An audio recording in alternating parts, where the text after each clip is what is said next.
南无本师释迦牟尼佛，南无本师释迦牟尼佛，南无本师释迦牟尼佛。We pay homage to our respected teacher, Shakyamuni Buddha. Okay, so we are reading page 26. Beautiful picture of ice.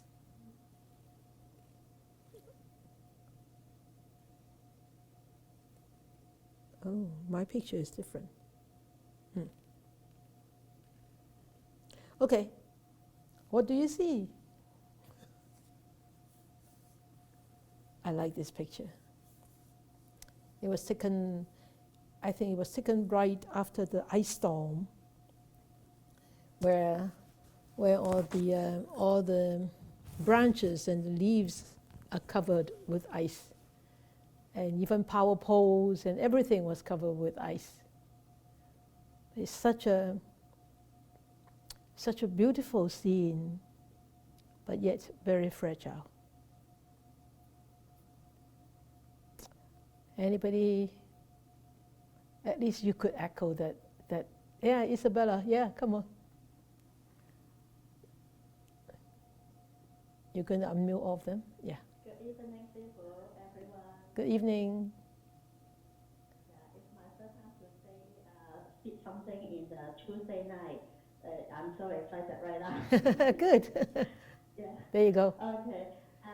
According to the picture, I can see there's the eyes mapping the kind of like the root or something. I don't know. Yeah, it's branches. The branches. Branches. Yeah. And then it's so easy to break. Yeah. One day, maybe when it turns to a warmer weather, it may melt in maybe like a week or something. Yeah. It will be gone in one day. Yeah. And then if I see the ice as a difficulty, I can tell it will be gone one day, but I'm not sure when and then how. And then after the ice melted, and then I will see the beautiful red flower bloom again. Yeah. Something like that. I always see hope in your photos. Good. Like hope in the future, but not now. I know it's so baby step right now for me. Yeah. But I always see like Tuesday class, I can see the positive energy. Good. So that's why even though I don't understand 100%, but I always like to join Tuesday. Good. The what's it called? The energy is so positive. It brings me back from the darkness, the really darkness, and then to the bright side. I'm looking, looking upon to everybody, like Sifu and other volunteer and everyone in this classroom. Good. Thank you so much. Yeah. Thank you. Good. Thank you. Okay, Ari.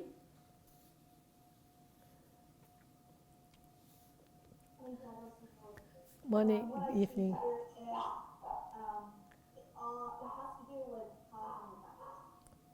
Has to do with what? Your dog is barking so loud. Every time when she talks, her dog will bark. Okay, there you go. It has to do with cause and effect. Cause and effect. There's no single effect. Is you could do something from a single cause.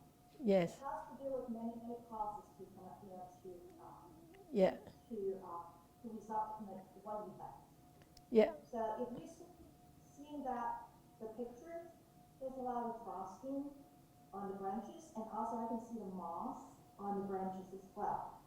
So, Yes. But yes. it's based on the conditions, and this is with that, and you take the picture from a certain angle, so it shows the picture. So that's the result. But there's a lot of process, Yeah. you take the pictures from there. If you focus on the other angle, it could be different. Oh yeah, it could. So it's Totally different. Yes. So it's like how we think when you see the scene. So how you take from our perceptions. Yeah. And how you take the result. Yeah. And so you can choose to react to it or not to react. Yeah. Yeah. It's just how is that the picture. kinds of feeling that we learn from the Buddhist teaching, right? Yeah, yeah, yeah. Good. So, Great. Thank you. That's nice sharing. Good. Did I see some hand? Jeremy, yes.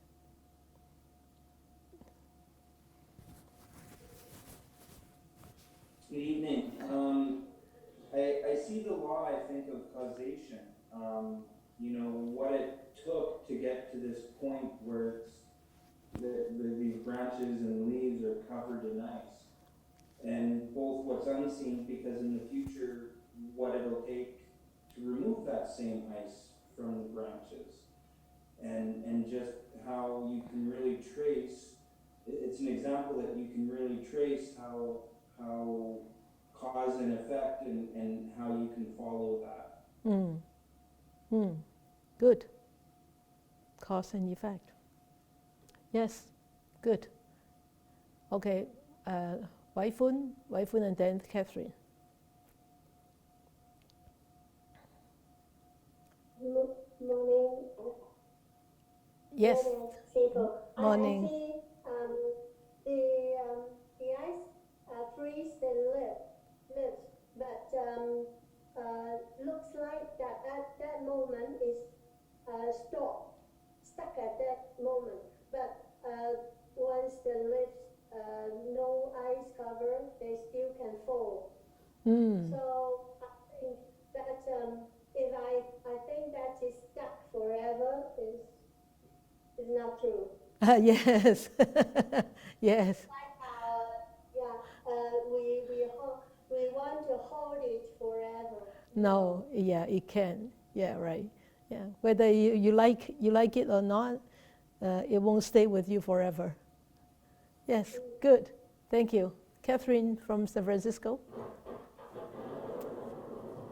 Good evening, people and everybody.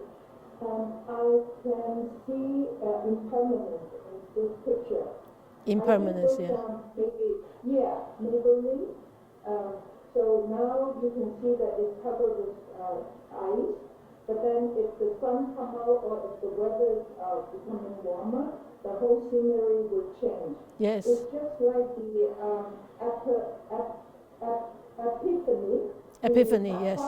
Yeah. Epiphany that Steve Wu showed us last week.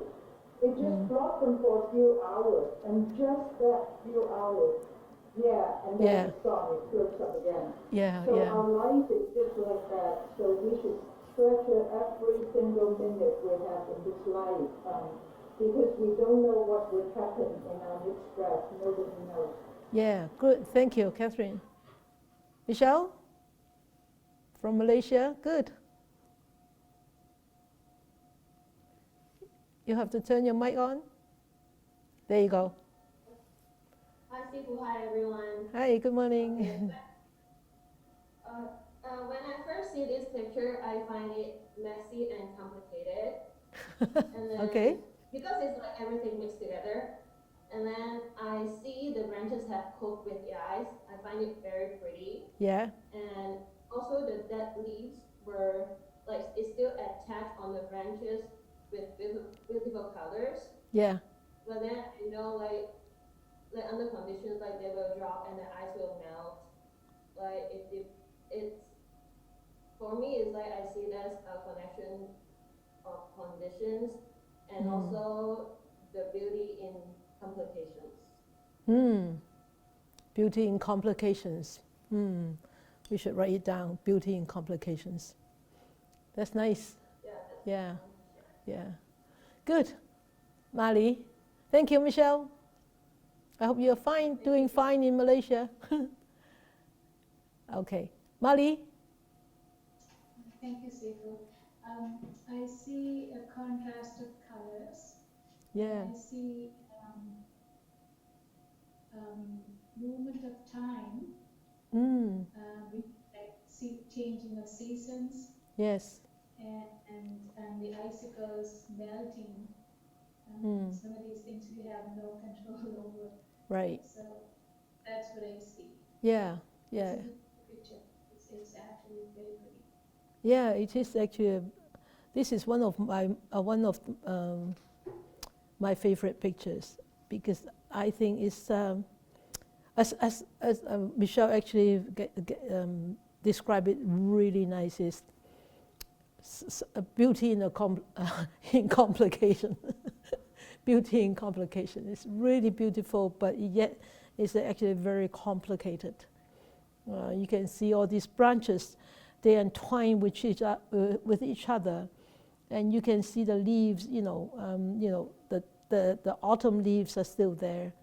Some of the autumn leaves are still there, but yet they entwine with each other. So some of them very closely, some of them very distantly, but yet they are in that condition, and they sort of, it's a very complicated, really complicated relationship in that picture. The branches, very complicated. Yeah, that's a very, very good description about this picture. It's complicated, beauty in complications. And we all actually living in a life which is so beautiful but yet so complicated. Yeah, we do, right? Yeah. Okay. So, anybody else before we start to go on? Yes, Versha.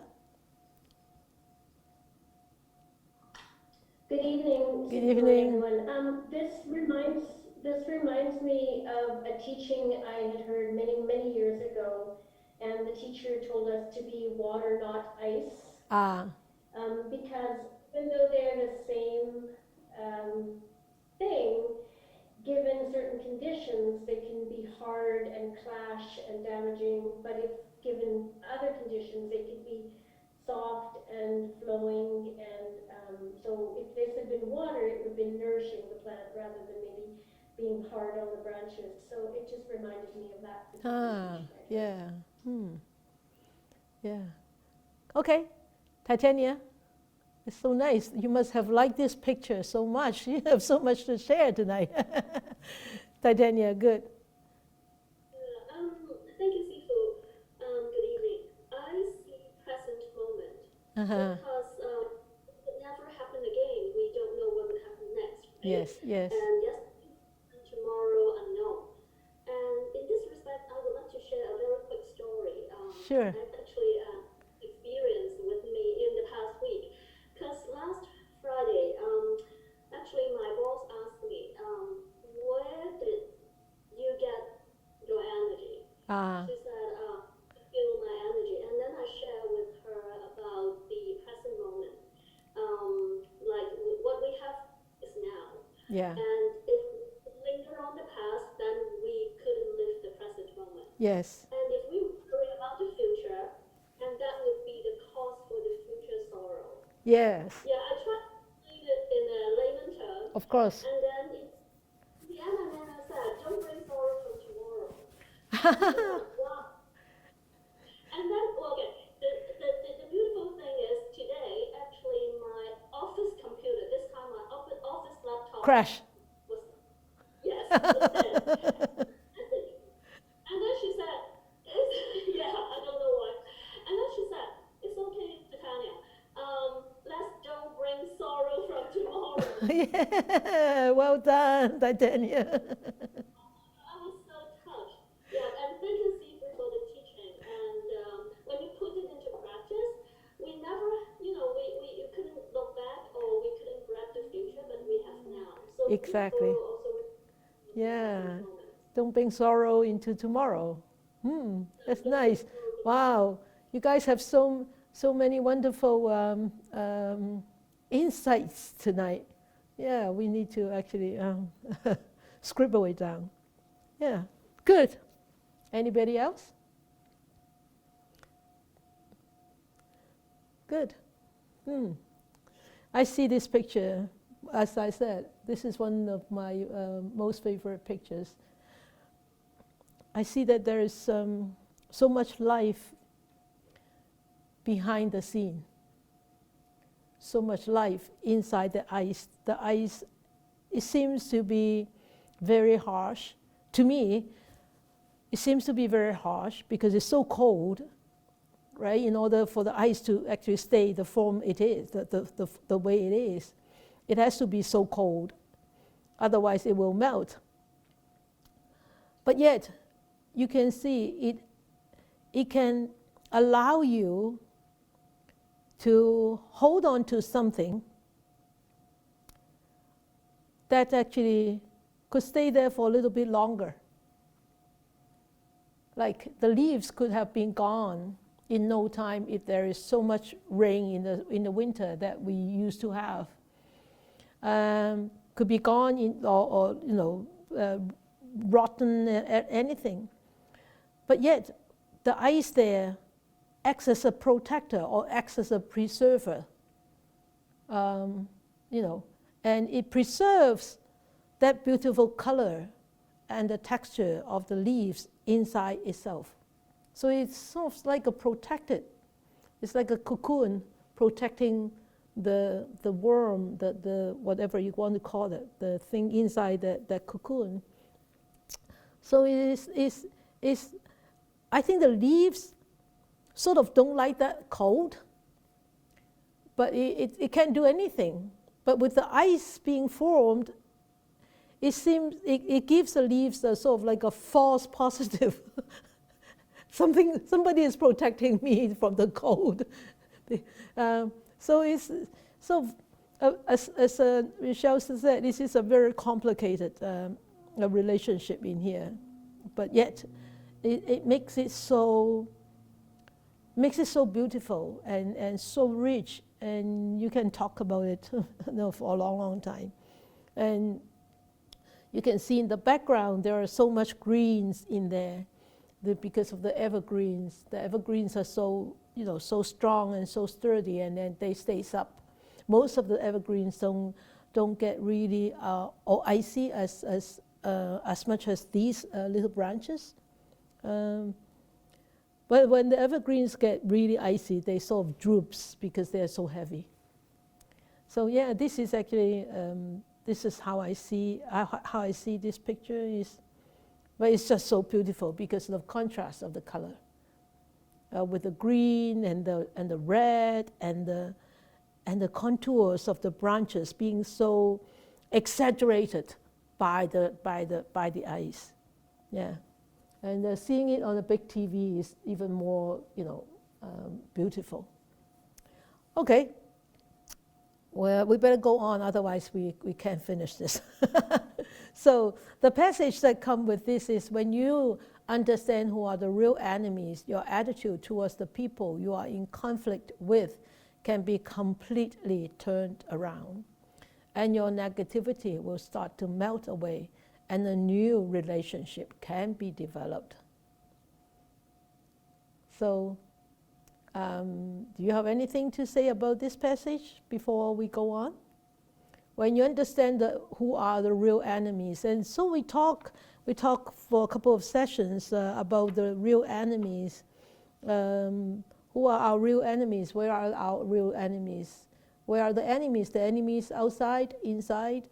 Are the enemies the real person, or the enemies are the emotions of those persons? So we talk about that. We sort of have a little bit of understanding about who are the real enemies already. So I don't think we need to, you need to give me the answers. If you agree with me, you don't need to give it to me. If you don't agree with me, I don't want to hear it. So when you understand who are the real enemies, so hopefully you understand, because better smarten up if you don't understand, okay? Because we don't have much time to deal with these real enemies because they are very strong. And your attitude towards the people you are in conflict with can be completely turned around. And so the meaning of these, actually, the meaning of the first sentence with the second sentence is, the second sentence actually hints that a lot of times we have this misconception about who are the real enemies. We always think that others outside, people outside, or others, everybody else are my enemies. Nothing else. Not myself, nor the emotions. But once we understand that they are really not not our real enemies, then our attitude towards them could be changed, could be completely changed. And as I always say in meditation is, we really cannot change the outside world, but we can change how we actually, what kind of attitude we carry when we deal with the outside world, especially when an outside world which is not according to our liking.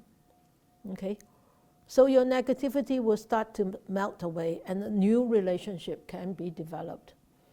And because we removed those obstacles, we remove those ideas that they are our enemies, and then definitely we will start to see differently of that person.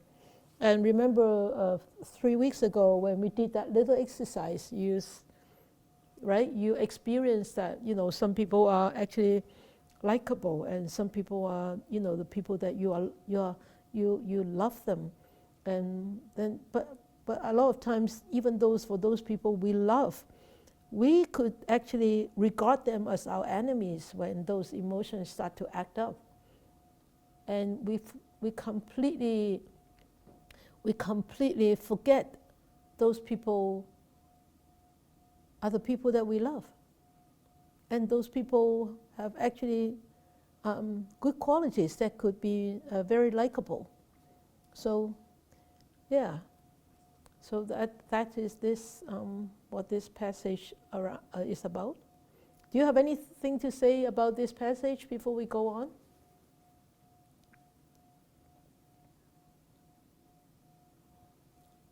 No? Okay. So, but I want you to watch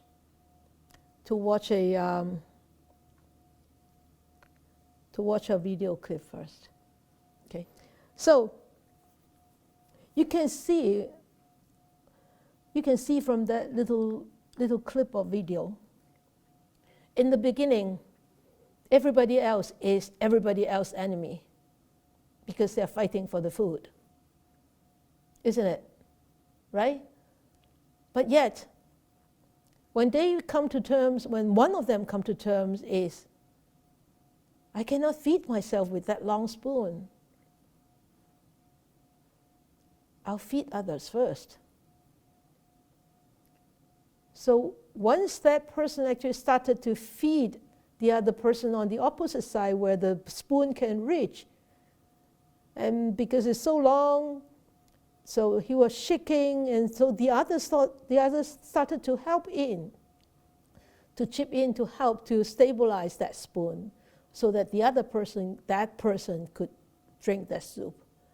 And once that soup was taken in, you can see the color change in that man. It's completely nourished. It like come to life again. And then the others saw that example, saw that somebody could give that to the other person. They started to give, and they started to help each other. So that's there, and then they all changed their attitude towards each other. And that whole world changed. Everybody got fed. Everybody got nourished. Everybody got food. Everybody was happy. But think of our today's world. How many of us can really do that?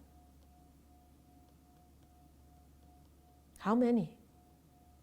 How many of us can really take that initial step to help others, to feed them first? Not to take them as an enemy, but change the attitude. Okay, I cannot eat it myself, I'll feed you first. How many of us can do that? Not many. Because a lot of people would when something not nice or something unpleasant happened to somebody, we will always say, I will give it back to you, an eye for an eye. Right? An eye for an eye. And as we actually remember the poem that I actually read out loud last week, with this revenging endlessly. When will this revenge endlessly, endless revenge end? When will that end? Even though we have changed faces so many times, that means we have reincarnated, or we have come into life and death for so many lives. We come into samsara often, round and round and round and round. But yet, when will we start to realize? When will we start to realize to end that cycles? A lot of times we will think of, okay, you treat me bad, I'll treat you doubly bad, or triply bad.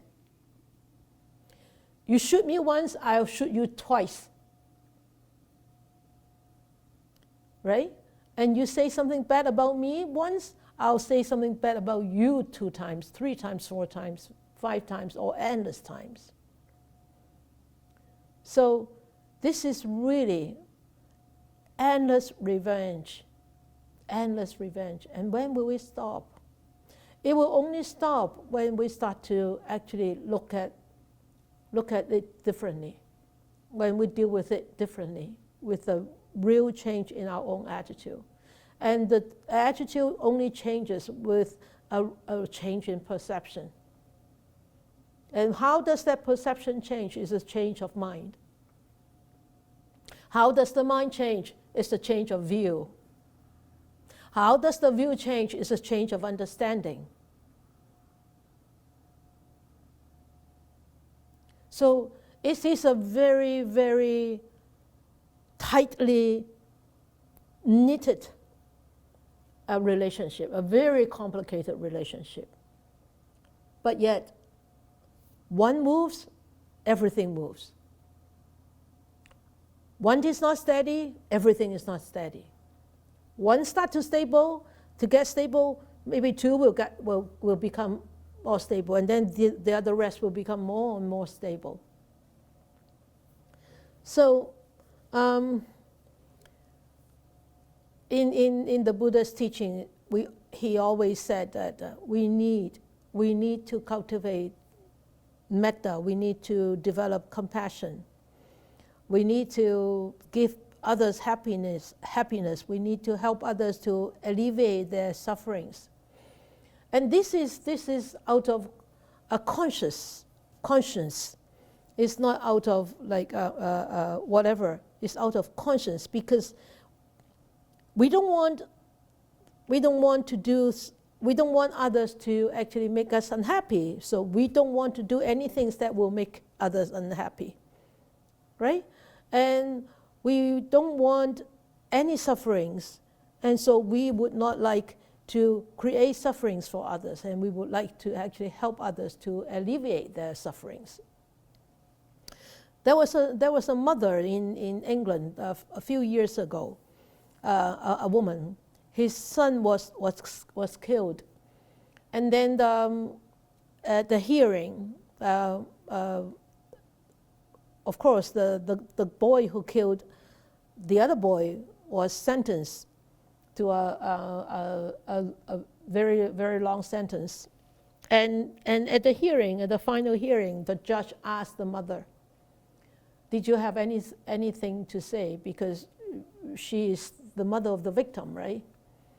And the judge asked her, because she was at the hearing every time, at every hearing. And the judge asked her, do you have anything to say to the defendant? And the mother stood up and said, one day I will kill you. The mother said, that the mother of the victim said, one day I will kill you.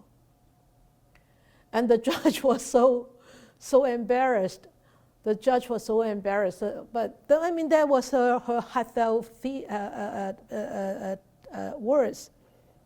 So times go by. The kid was put into prison. The kid was an orphan, no families, no siblings, nobody. But yet, this woman asked for special permissions to be put on to his visiting list, so she could go and visit him every week. She goes and goes and goes.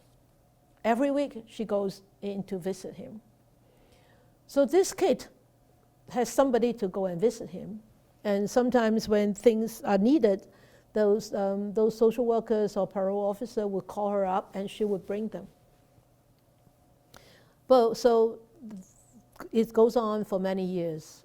I can't remember the full story. It goes on for many years, and later on he was ready to go on parole, and yet the parole board wanted to find him a job and find him a place to stay. And so the parole board actually brought this up to the woman. And the woman said, he can stay with me. I can find him a job. And she did.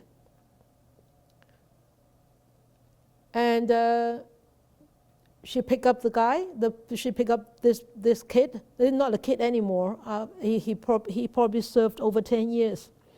And then he worked as a mechanic.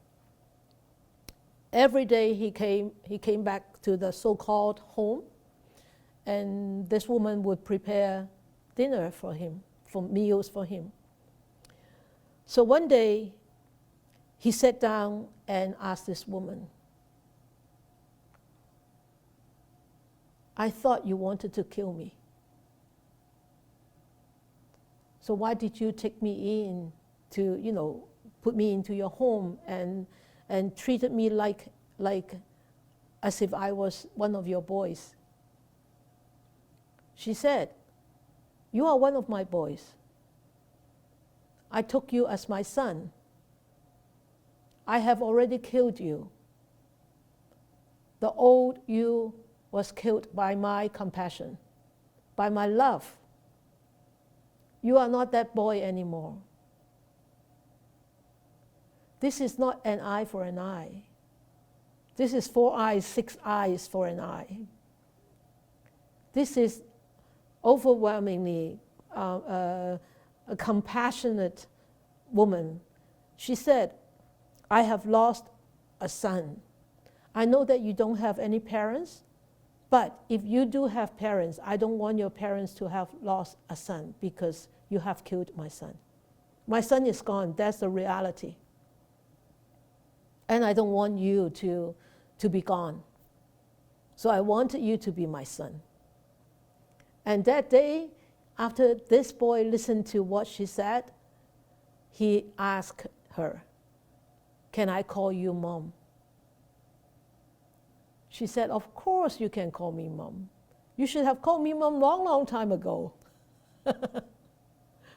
So I think that was a really touching story. And there are people like that. Not an eye for an eye, really, a heart for an eye. Giving the heart of love, giving the heart of unconditional love. This is unconditional love. If there is any condition of this woman, she cannot do this. If there is any string attached to this, she cannot do this. How can she look at the murderer every day in front of her eyes, the murderer of her son, in front of her eyes? How can she do that if she has any string attached, right? She didn't. She did not have any string attached. So she saw, as I said in meditation, don't look at just the apparent truth. Don't just look at the surface. Look deep down. And once you start to look deep down, you see a different story. And you could actually, deal with it in a different perspective. Okay? So how could we actually do this? We have to guard ourselves with the path of practice. And also, we have to treat others with virtues. So, how could we guard ourselves with the path of practice? That means with the practice,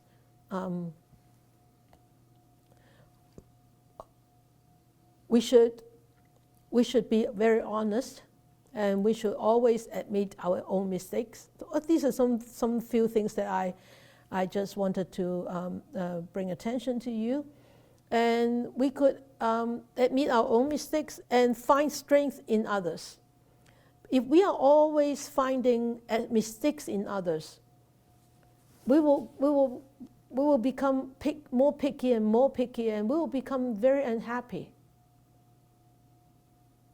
So see the strength in them, and hopefully, give them the jobs, give them anything any work that they could actually use their strength in. If you really cannot find any strength, just look at them as a human being, as a future Buddha. What can you do, right? And strive through it, because if we cannot actually accept others the way they are, we are actually creating so much difficulties for ourselves. A lot of difficulties for ourselves, and also a very difficult relationship will develop. Okay, and also stop blaming. Stop blaming. It's all because of you. You are the cause for all this. It's really, if things have been gone haywire, gone wrong, it's really no point to blame anymore. I have learned from this project so much. I stopped blaming that consultant. I stopped already. Because it's always like aftermath. If they could have done this, and I would have saved this money. If they could have done this, I would have saved that money. It's nothing I can do anymore, because it's done. It's done. And if I keep blaming, and I will create so much unhappiness for myself, and it's so agitated, so irritated. And it will affect the progress of the project. If we keep on being so negative, things won't go well, I tell you. If you're being negative, things doesn't go well. Because you're creating that kind of energy, and you're attracting the similar energy, law of attraction, right? So we need to understand this and learn to be grateful. Okay? And then I constantly talk about gratitude, so you should know by heart now how to be grateful. And remember, peace and harmony are priority, really. Whether it's successful or not, really, a lot of times I think is peace and harmony are more important than success. When you have peace and harmony, success is not far away. If you don't have peace and harmony, success is far, far away, because we are putting so many obstacles right in front of us. Right? So this is how we could actually guard oneself and also treat others. Of course, being grateful and being peaceful, being harmonious, and admit mistakes, being very honest, those are virtues. Those are good virtues that we all have to develop. And hopefully we will develop as a practitioner. So, I forgot to animate the next slide and everything come out. Never mind. So how do we develop a new relationship if, really you have had a very difficult relationship with some people, and how can we develop a new relationship? And I just think about some of these kindness and connection. Kindness. If we have kindness towards others, we will develop a kind connection, a soft connection, not a harsh connection, because it's kindness. When you are kind to people, it's very likely, it's very likely, not all the time, but it's very likely that people will respect you, and also will vice versa be kind to you. Okay, even though they might not be kind right away, but after they sort of sit on it a little bit, they will thought, wow, she's so kind to me and I'm so mean to her. I am a bad person. No, I need to learn how to be kind to her too. Right? So that tends to actually, change the type of relationship. And that will develop a new connection. And because of this kindness, you'll want to be kind to people. You know that you need to actually cultivate this kind of virtue. And so a lot of times you will start to develop more patience and more tolerance. When we lack of tolerance and patience, a lot of times we will become very unkind. Right? So a kind person actually has more tolerance and more patience. So we need to learn how to develop more tolerance and more patience. I don't know how many of you actually have read the Dhamma Sutra. And the Dhamma Sutra, in one of the chapters, when the Buddha was one lifetime, was a ascetic in a cave, and he was practicing, he was glowing. And the king, went out touring with an entourage of all his little wives, I call, and all his attendants, all females. And then the king got so tired, and he took a nap.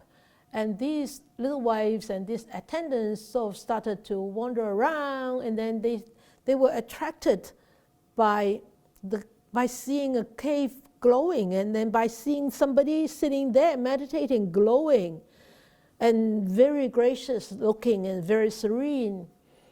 And so they were surrounding this ascetic person who was the Buddha, who later, in many lives later, became the Buddha.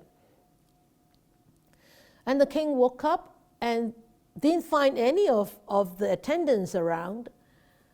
So he got very upset. So he got up and looked around. And eventually he came to the cave and he saw all his entourage of wives and attendants were there, surrounding this ascetic person. And he was very angry. He said, "You're trying to seduce my wives and my attendants and everything." And this ascetic said, No, I never lay eyes on any of these women. And the king said, "Don't you ever lie to me. I will cut out your ears, I'll cut out your arms." And this ascetic said, if I ever lie just a little bit, no, if I never lied, if you take my ears out, my arms out, may they regrow.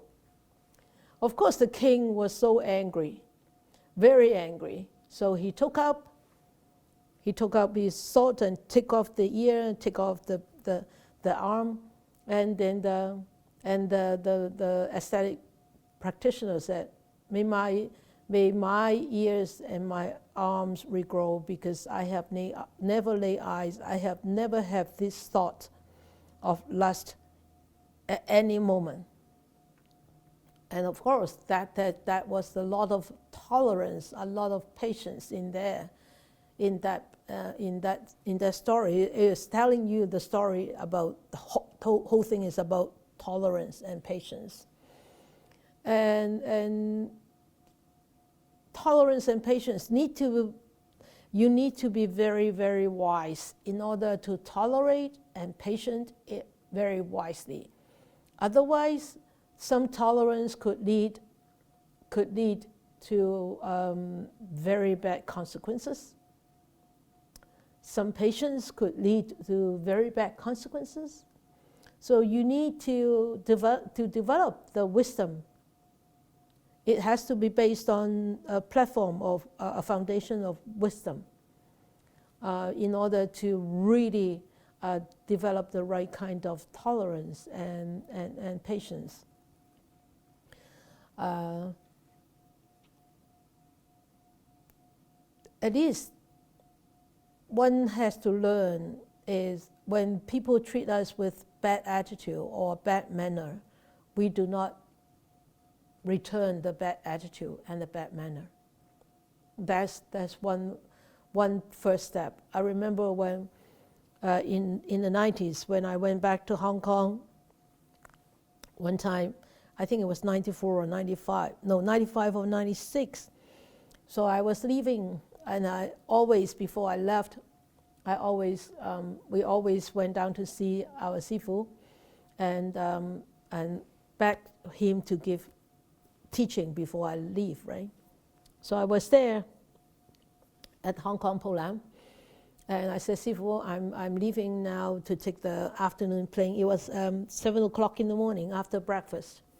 I went to ask for leave. I said, may Sifu be compassionate enough to give me some teachings. And you know what he do? He used his finger and pointed at me. You need to develop tolerance and patience. I said, tolerance, patience? I thought I have a lot. I thought I had a lot already at that time. Then I said, huh? Really? But I didn't say really. But in my mind, I said really. But you know what my teacher said? My Sifu said, to tolerate, to be patient, is to tolerate things from the beginning to the end, not after argument. Not after argument. They say, oh no, Croc, you're wrong. You know, this is it should be like this. Okay, now I tolerate you. No, not like that. That is not tolerance, okay? That is argument. That is fake tolerance. He said, tolerance is tolerate the unreasonables.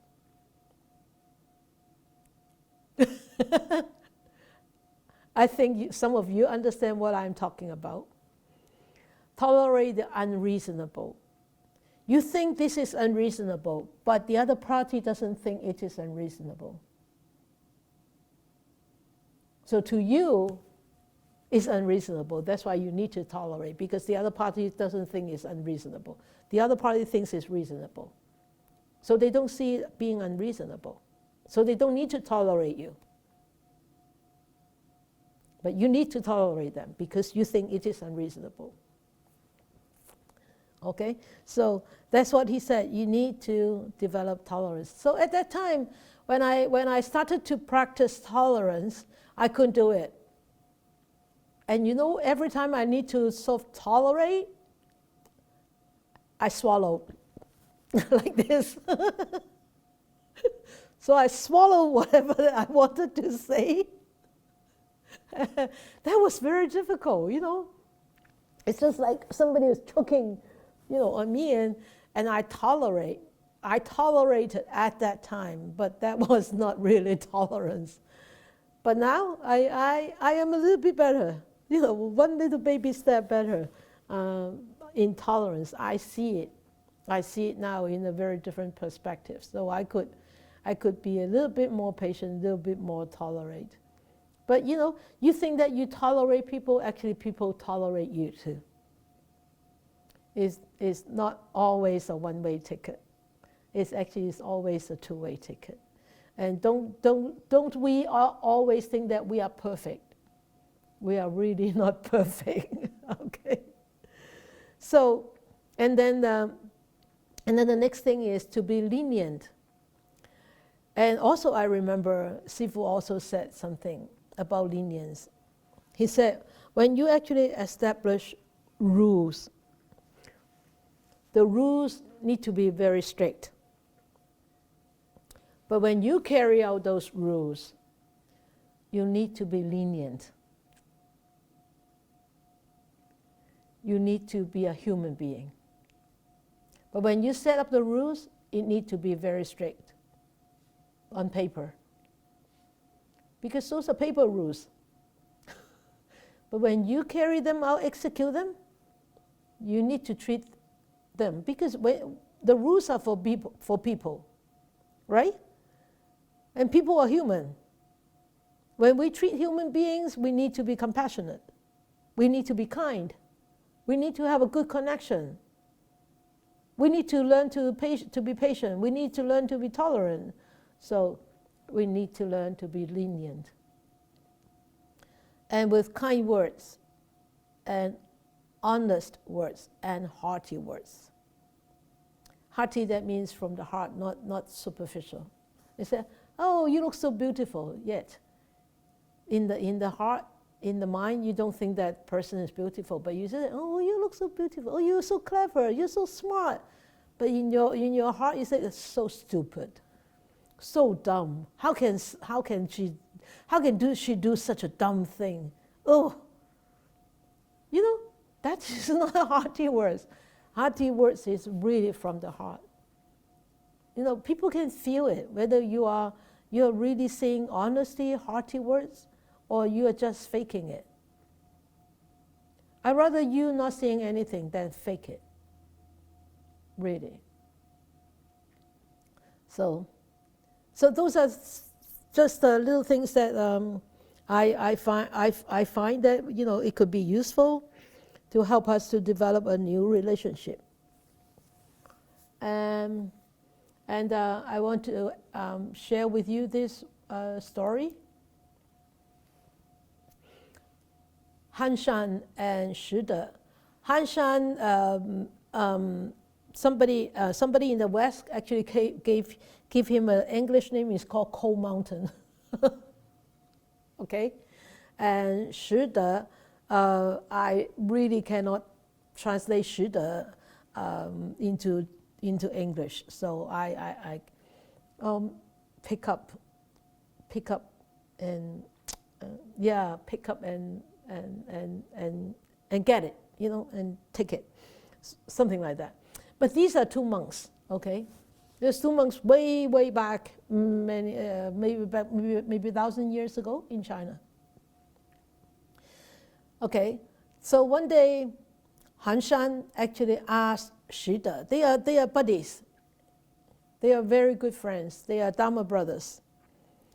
And then the Han Shan asked Shi De, the world slanders me, bullies me, insults me, laughs at me, despises me, belittles me, hates me, lies to me. How to deal with them? 世間謗我、欺我、辱我、笑我、輕我、賤我、惡我、騙我，我應該點做啊？ So you can see, we experience this all the time.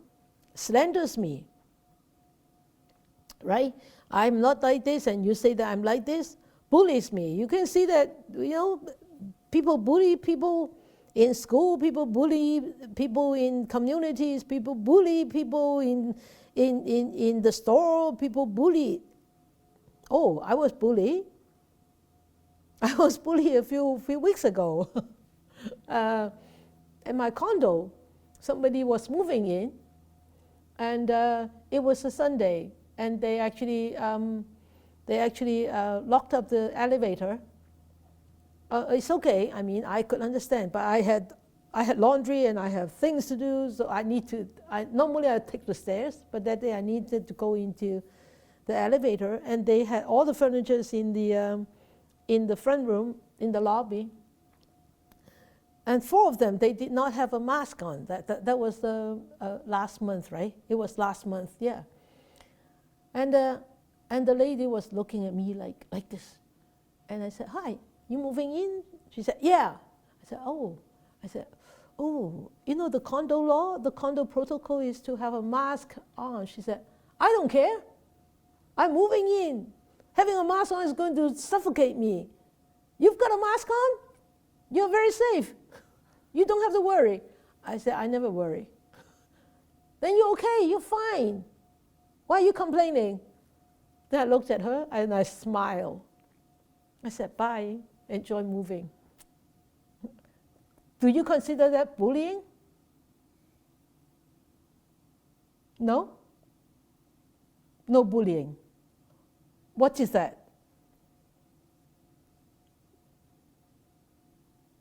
Or hates me. Like, not really hates, but disliking, or whatever. You don't call that bullying? Combination. Hey, Kwok is very wise. Combination of bullies and hates, right? Dislike. Yeah, combination. That's even worse. It's even worse than just bullying. But anyway, yeah, you see, a lot of times it's actually a combination of all these, right? It's not just one single slanders me or bullies me or insults me. It could be, laughs at me and despises me together, or belittles me or hates me, lies to me. So Han Shan actually asked Shida how to deal with this. And Shida was so wise. He said, "Oh, there is Chinese too, okay?" Sorry, I forgot the Chinese. Shida's reply to Han Shan. He said, "Just tolerate him, yield to him, let him be, avoid him, be patient with him, respect him, ignore him, wait a few years and see what happens to him." So 十德就話，只是忍他、讓他、由他、避他、耐他、敬他，不要理他，再待幾年，你且看他。So after a few years, see what happens to him. Watch him in a few years' time. Of course, that is in the future, right? But now, at this moment, you would tend to feel bad if somebody slander you, somebody bully you. But ask yourself, when somebody slander you and bully you, how do I feel? Can I come back to the present moment and come back to the breath and take a few deep breaths and let that fly by? Let that fly by and let that stop hurting us. We already been hurt if somebody slander us, and if we start to react to that emotions, we hurt ourselves more. So this chapter is saying, when you understand who are the real enemies, your attitude towards the people you are in conflict with can be completely turned around. Your negativity will start to melt away like the ice, and a new relationship can be developed. So always make friends and not enemies. And like Charlie and Snoopy. Yeah, my favorite cartoons. So that's all for tonight. Do you have anything to add? You have any insight? You have hey, Ivy, yes. I just want to share some experience in the elevators because one time a guy wearing mask already, I wearing a mask already, he get in and I follow him because only 2 person in the elevator is allowed. Uh-huh. And then he's standing at the corner at the back, and I want to press my button since he's on the 3rd floor, I'm on the 5th floor. Before I can press the button, he said, "Step back, step back." I said, "Oh, look at him." Okay, but I already pushed the button, and then he keep on saying, "You're wearing a mask with a rock." So I have a mask with a rock. With a what? A rock. Like A rock. Oh. And like he said that I will spread over the virus to him or whatever. Oh, I don't want to be dog. I don't want to be dead, he said. Yeah. Oh, that's why he wanted to press the elevator before you press. No, he don't want me to go closer. Oh, too close to her. Oh, I see. Oh, And then it's a kind of racist because it's Yeah. very popular that yeah, because I'm me or whatever. yeah. But it's too far. And then I just keep quiet because I'm always thinking about people's talk and then take a 3 deep breath and quiet. Yeah, because And then the elevator on the 3rd floor go and then he went out. And then he closed the door and it's, whoa, what kind of person? I didn't fight back because it's too close there. I don't know who he is. Exactly. And I just keep quiet. And it's really no point to fighting back. I mean, maybe it's just a one-time encounter, and why do you need to create so much negativity for yourself, right? And then it's really helpful from Siku's talk that your teaching is on my mind mostly when something popped up and then take a deep breath, keep quiet, be patient. Good, good. That's nice. Thank you, Ivy. Thank you. Good. Yeah. So we will dedicate our merits.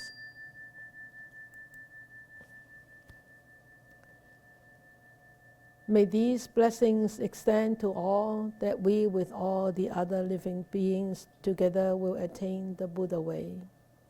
May we wish more and more people will encounter the wise words of the Buddha, study them, understand them, practice them, and help themselves to come out of their own difficulties, sufferings, miseries, and be ultimately free, happy, and peaceful.